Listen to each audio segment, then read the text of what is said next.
السلام علیکم، السلام علیکم۔ کیسی ہو آپ؟ ٹھیک ہیں؟ ہاں ٹھیک ہے۔ ماشاء اللہ۔ آج آپ سے کچھ حدیث ہم سننا چاہتے ہیں، تو آپ نظافت کے حوالے سے کوئی حدیث سنا دیں پیغمبر اسلام رسول اللہ صلی اللہ علیہ وسلم کی، جو آپ نے فرمایا تھا کہ ان الاسلام، بسم اللہ۔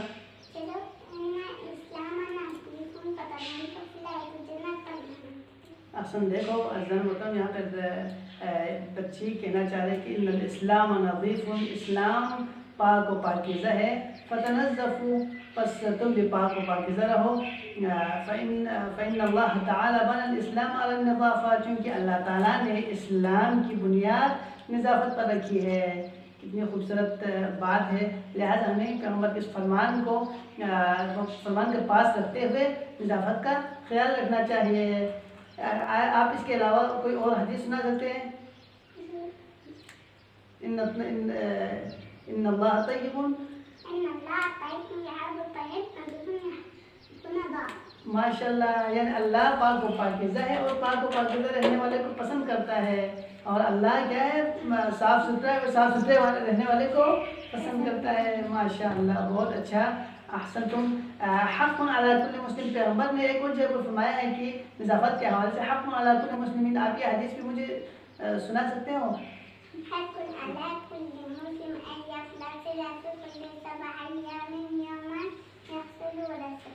ماشاء اللہ، یعنی اس حدیث میں کہنا یہ چاہ رہے کہ حق علی کل مسلمین، ہر مسلمان پر ضروری ہے یغتسل فی کل 7 ایام، یعنی ہفتے میں، یعنی 7 دنوں میں سے ایک دن یغسل رأسہ، کہ وہ اپنے سر کو دھوئیں، وہ جسد اور اپنے جسم کو دھوئیں۔ کہنے کا مطلب یہ ہے کہ ہفتے میں ایک دفعہ ضرور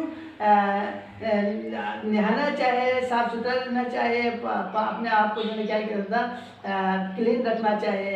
تو پیغمبر فرماتے ہیں کہ کم سے کم مسلمانوں پر حق یہ ہے کہ ہفتے میں ایک دفعہ ضرور نہائیں۔ بہت شکریہ۔ اور جو اپنے کاموں کو منظم نہیں رکھتے ہیں، اس کے حوالے سے جو نظم فی الامور کے حوالے سے امام علیہ السلام نے کیا فرمایا اپنے وصیت میں؟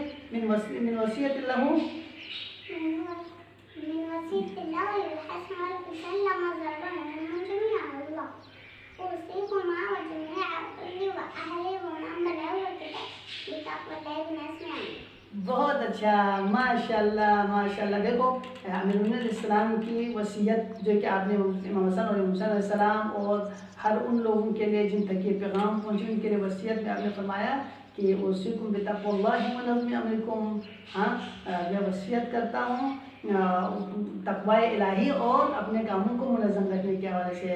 آپ کا بہت شکریہ، آپ نے اچھے حدیثیں ہمیں سنائی۔ مولا آپ کو سلامت رکھیے، شاد و آباد رکھیے، بہت شکریہ۔